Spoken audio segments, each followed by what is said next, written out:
Tottenham Hotspur 1-0 in Frankfurt. It feels good. Doesn't it feel good, Steve? Um, yes, but I'll save the but for a little later. Because I've got some thoughts. Oh boy, I've here we go. yeah, you know me, just good old negative Nancy over here. You just couldn't fucking roll with it. You want me to just go into the negativity? I'll go right into the negativity. Ju- I mean, yeah, go for it, man. Go tell me what you're thinking. Why can't we do that every fucking game? Well, I mean, Why? Why does it have to be this special occasion that the team shows up and plays? Why can't we have showed we were defensively terrible versus Wolves and somehow today we keep a clean sheet? Like, does the team not try half the time? Is this what we're going to have to deal with for the rest of the season? Like, okay, it's April 17th, so our next positive performance isn't going to be till May 1st. Like, why can't we string together performances like we saw today? There was a lot of positive to take away from today's performance. There were a few detractors as well, but by and large, we held together. We did the job we needed to do, and we walked away advancing. Yet we can't consistently do that, and it drives me nuts, Mike. It just when I realized that the full time whistle blew and we had won that game, I was excited. And then I went, why can't we just fucking do that every game? you know what? You know what? For me, it wasn't. So I think once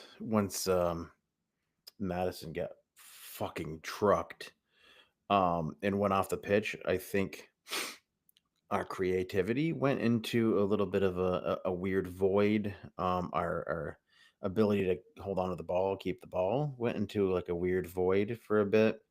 And they kind of did control the game for most of the second half. But like, you're right, man. Like, what about what? Where have these defensive performances been? Well, I can tell you what happened to Wolves. I mean, obviously we we put the Europa game, the Europa League game, first and foremost. Saved Mickey Van de Ven, saved Destiny Udogie, saved Pedro Porro, and we had a kind of a garbage back line. Um, it obviously Christian Romero doesn't care unless there's something on the line, right? So obviously he's gonna go out there and do his best to not get injured in the league game because that doesn't mean shit. And then he puts out a performance like he put out today. I thought he was fantastic today Oh, until it that's yeah, absolutely. until he like fucking bumped his head and turned back into old Christian Romero, just fucking throwing legs at everything, Was I the only one who, as soon as that foul went in, thought, this is it? This is when they equalize? No, I don't I've been burned, man. I've been burned so many times by this team. I didn't feel like they were going to give up a goal. I really didn't. The entire game, there was a lot of I mean, that Frankfurt team had a lot of opportunities, and granted they were missing one of their better attackers. Um, from the beginning of the game, they were missing their goalkeeper, but their backup goalkeeper had been pretty decent until he made a boneheaded play, and then almost got himself sent off. I mean, he could have very easily gotten a yellow card for trucking Solanke too, but luckily he got to the ball first. I mean, Yeah, that was boneheaded for sure. yeah, I mean, but like Solanke put that penalty away. It's very nicely taken penalty. And these guys deserved the win today, and they deserve to feel good about that win um because there were a lot of really good performances. I thought Bentancur was good too, man. Um, Again, he still gets really nervous under pressure when he's under pressure. But like I think by and large it was a good performance, man. I mean, I'd agree. Yeah. it wasn't, a groundbreaking, world breaking performance, but like why not celebrate it? Why can't we have nice things too? And we almost, you know what we almost got? We almost got all London left in Europe. Almost. Almost, if not for Harry Maguire's giant fucking slab head. Yeah, I am reluctant to say it, but I'm going to. I feel like we have a really good chance at actually winning this. Every single team left is beatable. I mean, obviously, no disrespect to the Norwegians, but I think we would be heavily favored to probably win that game in the first leg. With I guess they have at least two players who are suspended for this Yeah, game. Berg is like their big creative presence in the midfield. He's on yellow card violation for the first leg. So I mean that the first leg is going to tell the tale um because Spurs are in a position where again first leg at home uh we have we have to perform at home in that first leg. Yeah, I'm we kind of do. glad. I'm kind of glad that we didn't use Richarlison today. I mean, I'm you know I fully expect when Solanke is playing the way he does that he can play 90 minutes, and Solanke was industrious today. He was great off the ball. He was great on the ball, like his touches. It seemed like actually w- Ange kind of switched it up today. Either Ange switched it up, or we had we just didn't care and decided that we are going to start playing dump and chase, right?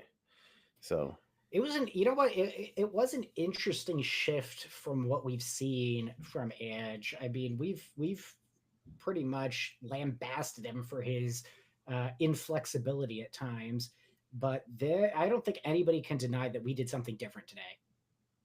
yeah, I mean, you go in, you play like a flat back five, or when you bring in Danso, or you play Boot the like ball up.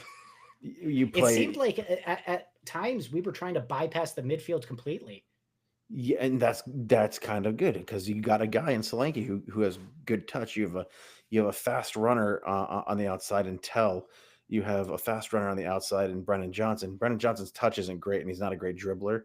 But what Brennan Johnson does is makes runs in from behind. I mean, and honestly, that's kind of what led to the penalty shout. Like with Madison, like Madison was again the creative presence. He was the guy moving off the ball to get himself into that position to make a run for that header for the goal. And you know, super brave of him because he got fucking smoked. Absolutely. And you know what? I did see a positive Madison comment on social media. Somebody had basically come out and said, he put it all on the line. People have been critical of him, and is he a captain material? Is he a leader? And I agree with this person. Uh, the way that he went in to that challenge, the way that he put his body on the line, the way that, and not even just that one challenge either, the way that he positioned himself a lot throughout that first half, that shows somebody who has that hunger and determination and wants to leave a positive impression on the field. I agree. His creativity was sorely missed. I was so happy though that we had Decky back to at least step in, and he doesn't offer the same sort of link up play that Madison does, but he does cover a lot of ground. And especially once we were up that goal and needed somebody to cover a lot of ground and to keep him in the game, it felt good having him back on the field. Yeah, it was 100%. like a nice glass of fresh Decky, you know. I'll It, take it any yeah, day. yeah. Anytime Decky is out there and he's fresh and he's able to get out there and play again like the way he does, and he'll start playing into it a little more. He'll get a little bit more, a little less cautious with his passing. He'll take chances. He'll make passes that a little bit braver or a little bit more pointed. you saw a little bit out of out of him today, and that I really thought the substitutions came actually at the right time today. Um, Late substitutions when you're up 1-0, I mean, I think are a good thing. Um, it gives your attacking players the ability to go out there and create more chances for goals for longer periods of time. But what it also does is it doesn't wear out defensive players, right? And you don't have to Absolutely. have defensive players on the field um, for a long time before going into a possible extra time situation. So I don't know if you noticed this, and I don't know if it was necessarily an intentional tactical move, but one of the things that caught my eye about some of these substitutions, well, the ones that weren't Danso at least, like when Sar came on, when Kulusevski came on, one of the things that I noticed is that oftentimes they ended up being among the furthest forward players. And I have to wonder if that's just fresh legs, if we can boot the ball up there, we've got somebody who can, run onto it a little bit easier and alleviate some of that back and forth that, Solanke was all over the place today. He did a great job helping out defensively, but it did look like once we started to make substitutes, the players who had been on the field for longer dropped back a little deeper. And you saw some of those guys like Sar. Bearval and yeah. Yep, they ended up playing a little bit more advanced, and it was curious. It didn't really lead to much of anything, but it was interesting to see. The other thing that I noticed, particularly in the first half before we scored, um, I don't. There seems to be something odd with how the team is playing, and I'm wondering if that's contributing to our awful, awful form. But there were numerous occasions where somebody didn't pick out the right pass, or they overplayed a ball, or they did something that another player didn't like. I saw Mickey yelling at people, Vicario. I saw Tell getting frustrated. I saw just about every half the team out there was getting annoyed by how their teammates were playing. It was like they were unsettled at the beginning.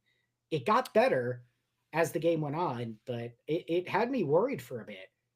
Well, you have a bunch of guys who one haven't played together much this season. Two, you have guys who are frustrated in the current situation at the club. You have guys that you know don't know how to trust each other. So and just the confidence isn't there. So once they get into the game, further into the game, they have the ability to start trusting in one another. I think you know uh Destiny Adogi and Matistel had a great link up today. I think that like and I think maybe Andrew's instruction was different today. We're still going to try and play out of the back, but be a little smarter about it. You don't Don't try and force boot the it. ball deeper. Get the ball to the outsides because everybody knows the way to beat Spurs is to press them up. But and the other thing that it seems that that style of play we saw today helps is the fact that we're not building up in a way that presses all of our defenders forward, creating that high line. Um, it allows your fast players, your better dribblers, your better ball carriers to get out in front, collect balls, and be more dangerous on a counterattack. So I think and like you said, it takes the midfield out of the equation. Um, so Which, yeah, you don't have to rely on on a Bentancur who's uncomfortable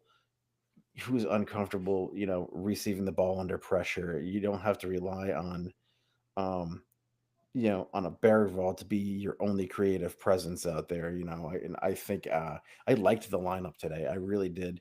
Um, I think that Tell offered something that Sun could not have, right? Which is speed, which is creativity on the ball. And Sun, maybe Sun just doesn't have it anymore. Maybe he's too old to I do mean, the to things be that he used fair, to. he has been carrying an injury for a while, apparently, which just makes it even more baffling that we let him continue playing with an injury. Yeah, I mean, I thought it was a fun day today. I think this team deserved to go out there and eh, they deserve to go out there and win this game and celebrate this win. That's not an easy place to play. It was the weather sucked. The crowd was like right on top of them. Um, the crowd noise was causing issues for even the television microphones, right? Like, and Yeah, it was these guys awful. sucked up that pressure and went out there and did their jobs. Yeah, I do have to say, now that we're talking about the crowd a bit, one of the things that continues to frustrate and annoy me, regardless of who it is, what stadium, what competition, when fans throw shit on the fields, that just it drives me nuts. Like that is so disgusting and disrespectful. Like, stop. Yeah, I agree. I 100% agree. Really, and it happens, it happens at Tottenham too.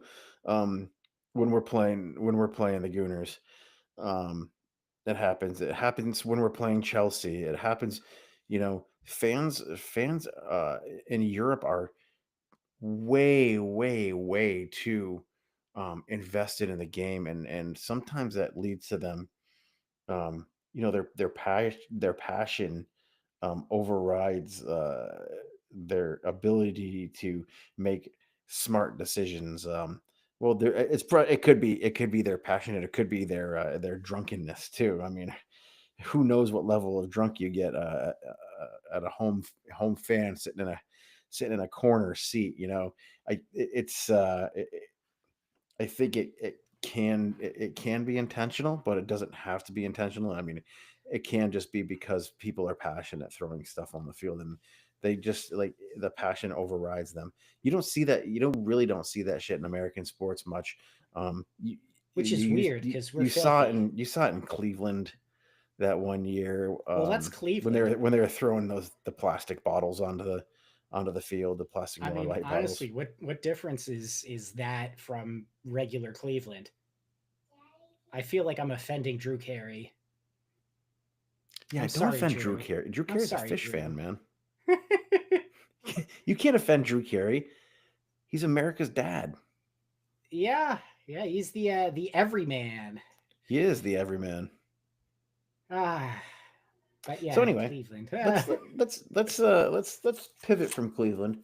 I know our friend Adomalist would really love us to talk about Cleveland, but this isn't a baseball podcast, so I'm very sorry about that. But yeah, let's move on. Let's talk about Bodo Glimt because Is actually, that you how know you what? pronounce it? Bodo Glimt. So I know we're a little bit into this podcast right now. Actually, what I really want to talk about is I want to talk about a guy that I used to love and respect. Um, Oh, thanks, Mike. That means a lot. no, I still love and respect you, Steve, but Oh, okay. a guy that I used to love and respect, Charlie Davies. Charlie Davies Go in the on. post match on the Galazzo Network. Um, fuck off. Fuck right off. I'm going to tell you, Charlie Davies, to go fuck off. I cannot take the hatred anymore. Um, the entire post match, um, he took away this win from Spurs. It's not necessarily just him, but it's mostly him. He took away the win from Spurs. Um, he made claims that Spurs were not the better team, that they did not deserve to win this game. Then he made the bold assumption that because the keeper made this because Madison got his head on the ball and then the keeper made the save, that it was okay that he made a dangerous challenge on James Madison. So Charlie Davies, um, I don't like I cannot stand this anymore. And it's usually you that's bitching about this stuff, Steve, but I cannot Yeah.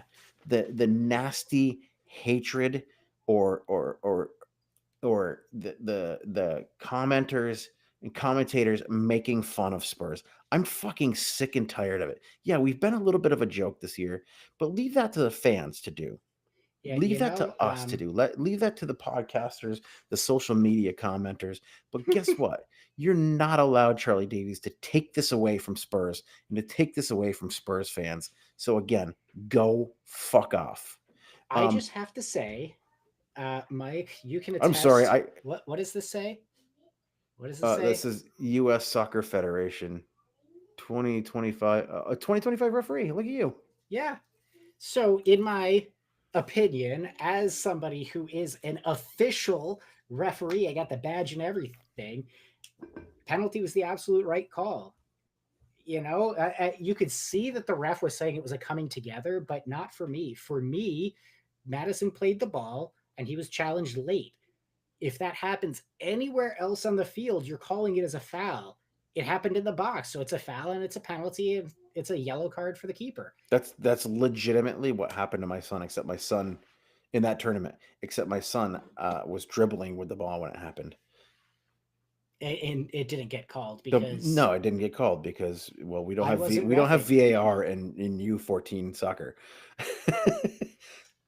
I mean, I saw it in real time too, just saying, but I also, I guess, had the television view. So, But seriously though, like, uh, and like I said, it's not just Charlie Davies, and so and then after that they continued on, and this week this is where we can segue into Bodo because every commenter on that panel said that Spurs were going to lose the next round. yeah, okay. I don't think so. And for a number of reasons. First and foremost, I think any Bodo Glimt fan would agree that they have held on by some sort of miracle to get as far as they've done. And credit where it's due. They worked hard for it. They never gave up. Granted, the penalty shootout that they had versus Lazio was a joke, but they are easily the least favorable team in the Final Four. That is not even a biased opinion. That is just the fact of the matter. Um, and to sit there and think, okay, well, Spurs are obviously going to lose to this Norwegian team. I that's just I don't know. There's something petty about it. There's something that's just like almost maliciously anti-Spurs. It just doesn't make sense. They've got at least two players that I'm aware of who are suspended for that game, two key players, and you know we're home first. So if we can show up and get the job done at home, I don't see why we would lose this round. And frankly, I don't see if I do have a couple of fun predictions for the final, but outside of that, I think that this is a tie that should be heavily favored to Spurs, which, let's be honest, could be detrimental to our success. We've been favorites in competitions before and have embarrassed ourselves tremendously. Um, but I think that this is the one competition that everybody still seems interested in showing up for. So I just can't see how we lose in the semifinal. I'll I, probably eat those words, but hey, right look, now, I mean, I see. So if Bodo has a chance to um, level out against us in the home fixture at Tottenham Hotspur Stadium, they absolutely have a shot at it in the second leg. Given the fact that um, they play in the Arctic Circle, so I mean weather's going to be a thing. Um, Given the fact that their stadium is loud, their fans will be rocking. The other piece of it too, Steve, is that um, they play on turf, so the field conditions and the turf itself is gonna cause issues. It caused issues for Lazio. Um, it caused issues for Lazio in the first leg, and they they took it pretty easily. The thing that Spurs have going for them is that they lose that. So Bodo plays like I've watched them a bit in this tournament. Um, they play a really scary kind of very attacking style. So they press really really hard. They have nothing to lose, right? Because I mean they've never gotten this far in Europe before. They have nothing to lose, so that makes them dangerous. And their style is a little bit dangerous for Spurs. I don't know that they have the talent that on the field that's gonna do it for them, but like it they can be a scary side for Spurs. So Spurs have you know can't just overlook them. But I think that we have a real opportunity. We got to go up 2-3 nothing. I think on them. It's but Oh, it's absolutely. Yeah, we need that it's the pitch advantage. it's the pitch conditions up there, Absolutely. and the Spurs not playing on turf that often. The thing that will help Spurs with the turf is their speed. Yeah. Um, but I think that's the case regardless. You know, you want this buttoned up in that first leg. You don't want to go away from home and deal with the fans and the conditions and all that nonsense. It worked out for us this time. But let me tell you, it was deeply concerning that we were not taking an advantage into Germany with us. It just happened to work out, but it doesn't always. Lazio's proof of that. They, lost 2-0 in that first game, first leg, and needed to claw their way back. And that's not a position I think we want to put ourselves in, where we're going in without an advantage and having to deal with something that's frankly not normal, right? We're not normally playing on turf fields. We're not normally uh, I mean, it does help that it'll be May and it should be a little bit warmer. We probably won't have to deal with the tundra and ice and whatever. Um, but it's still not And fucking typical Ragnar conditions. Lothbrok. You don't want basically what it boils down to is you don't want to have an excuse, right? You want to say we're comfortable going into this second leg. End of story. Whether we win or lose, as long as we don't lose terribly, we've already done the job. We're good as gold. But it's Spurs, so who knows what's going to happen. Yep. No, you're absolutely right. Well, I think that'll probably do it. What do you think? Yeah, feels good to me. All right, man. Well, guys, I hope you appreciate this little bonus episode that we threw at you. I kind of like doing these, Steve. To be honest, the midweek fixture It's fun. reaction It's a nice pods. little release. It is kind of a nice little release. Sometimes you need some release.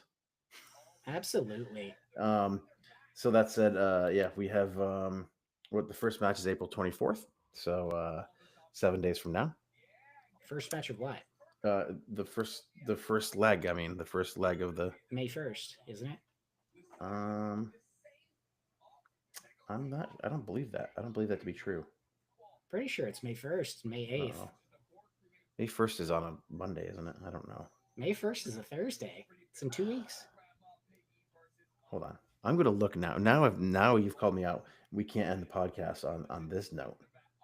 I have a cat eating my foot, so. Well, the cat's gonna have to. Cats eat her face. Oh yeah, it is May Get, 1st.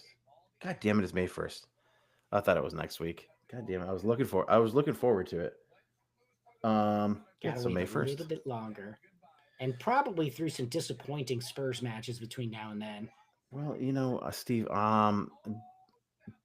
during that match, then I'm going to be in New Orleans, enjoying myself. On that day, I think I will be seeing. Um, I think that day is Santana. Either Santana or Luke Combs on that day. I'm not positive. I So see. yeah, so um, you're probably gonna have to take hold of this podcast situation.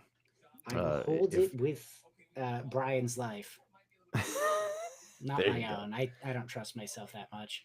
Well, yeah, I don't. I do trust you implicitly. So, um, yep. Anyway, I'm gonna let the cat continue to eat your foot, and Yeah.